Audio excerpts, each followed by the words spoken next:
ബലാത്സംഗ കേസിൽ അറസ്റ്റിലായ പാലക്കാട് MLA രാഹുൽ മാങ്കൂട്ടത്തിൽ നിന്ന് നിർണായകം. ജാമ്യ ഹർജി തിരുവല്ല മജിസ്ട്രേറ്റ് കോടതി ഇന്ന് പരിഗണിക്കും. അറസ്റ്റ് നടപടിക്രമങ്ങൾ പാലിക്കാതെയെന്ന് പ്രതിഭാഗം. രാഹുൽ ചോദ്യം ചെയ്യലിനോട് സഹകരിക്കുന്നില്ലെന്ന് SIT. കേരള കോൺഗ്രസ് എമ്മിന്റെ നിർണായക സ്റ്റിയറിംഗ് കമ്മിറ്റി ഇന്ന് കോട്ടയത്ത്. ജോസ് കെ മാണി UDF പ്രവേശനം തള്ളിയിട്ടും പാർട്ടിയിൽ ആശയക്കുഴപ്പം തുടരുന്നു.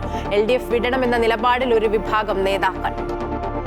CPM കേന്ദ്ര കമ്മിറ്റിക്ക് തിരുവനന്തപുരത്ത് തുടക്കം. കേരളം അടക്കം 5 സംസ്ഥാനങ്ങളിലെ തെരഞ്ഞെടുപ്പ് ഒരുക്കം ചർച്ചയാകും.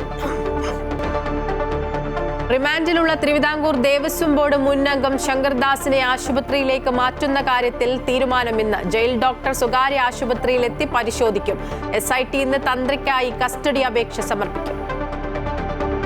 സ്കൂൾ കലോത്സവത്തിൽ സ്വർണ്ണക്കപ്പിനായി പോരാട്ടം. പോയിന്റ് പട്ടികയിൽ കോഴിക്കോടും കണ്ണൂരും ഇഞ്ചോടിഞ്ച് പോരാട്ടത്തിൽ. ഇന്ന് ഭരതനാട്യവും കുച്ചിപ്പുടിയും അടക്കമുള്ള ശാസ്ത്രീയ നൃത്തങ്ങൾ അരങ്ങിൽ.